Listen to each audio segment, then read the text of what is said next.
Хей сәлем достым, керемет нұр арнасына қош келдің. Бүгін біз саған қызықты жайт көрсететін боламыз.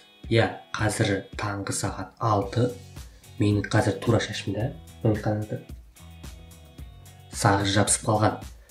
Достар, сіздерге айтарым, сағызды шайнағаннан кейін төсектің басына емес, қоқысқа лақтырыңыздар. Әйтпесе мен сияқты шаштарыңызға жабысып қалады. Енді бұл сағызды біздің шашымыздан алу керек. Қалай екенін сіздерге қазір көрсететін боламыз. Ол үшін бізге сұйық май керек. Сұйық маймен қазір мына шашымыздағы сағызды алатын боламыз. Сіздермен бірге. Ол үшін сұйық майды аламыз. Анығырақ көрсетейін сіздерге. Мені қараңыздар, көріп тұр ма? Мен көріп тұрсаңыз. Осы сағызды қазір алу керек бізге, тезірек.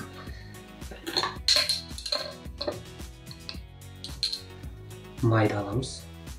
Майды құямыз қолымызға. Және шашымызға жағамыз.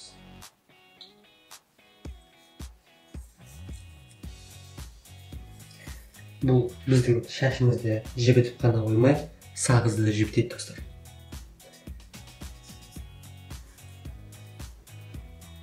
Тағы да жағайық. Көп болғаны жақсы.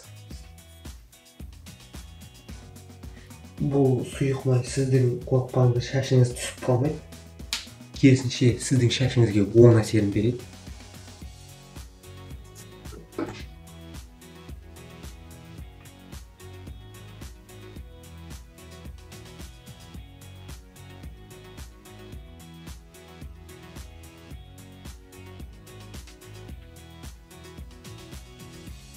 Жай түсіп жатыр. Бұл маған оң әсерін беріп жатыр.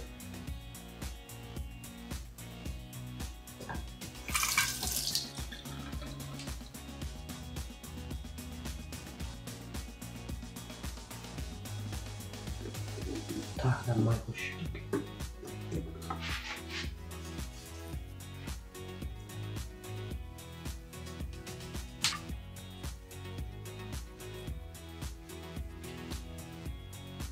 Міне достар, қараңыздар. Жаңа сағыз енді жоқ. Ол барлығы түсіп қалды. Мен ұстап сезіп тұрмын. Қазір менің басымда сағыз жоқ. Бір сөзбен сағыз кетіп қалды. Осылай достар, 3 минутта бастан мына шаштан сағызды алып тастай аламыз. Жай ғана сұйық маймен. Енді біз басымызды жақсылап жуатын боламыз. Бар болғаны болды. Міне біздің сағыз. Қалғандары ішіне кетіп қалды. Раковинаның негізі міне сағыз. Ол үлкен сағыз негізінде. Жақынырақ көрсетейін сіздерге түсінікті болу үшін.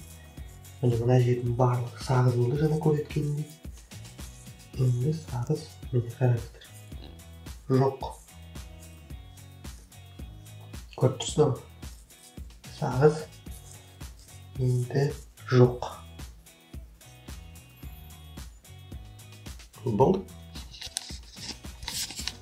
Міне достым, бізді басымызды жуып біттік, шашым кепті. Енді міне сағызды өздеріңіз көрсеңіздер болады. Жай сөйлеп тұрған себебім, өйткені адамдар үйде ұйықтап жатыр.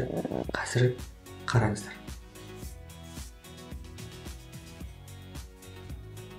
Міне осындай сұйық маймен шаштағы сағызды кетіруге болады. Сіздерге айтарым, жатар кезде сағыз шайнамай қойыңыздар. Егер де шайнайтын болсаңыздар сағызды, одан кейін шайнап біткеннен кейін 15 минут шайнағаннан кейін қоқысқа тастауларыңызды сұраймын. Төсектің басында қоймаңыздар. Әйтпесе мен сияқты шаштарыңызға жабыстырып аласыздар. Міне қараңыздар. Енді бізде сағыздың ісі қалған жоқ деп ойлаймын. Сіздер көріп тұрсыздар өзіңіздер. Олай ұстаған кезде сезіп тұрған жоқпын. Ешқандай сағызды барлығы кетті деген ойдамын. Және де жаңа сұйық май бізге шашымызға оң әсерін берді. Менің шашым одан сайын жақсы болып қалды. Және сіздер достар, сіздерге айтарым, егер де сен осы видеоны аяғына шейін көрсең, біздің каналға жазылып, осы видеоға лайк басып, қоңырауды басып ұмытпа. Келесі кездескенше сау бол. Мына жер май болып кетті ғой. Майды кетіру енді қиын болады. Жарайды.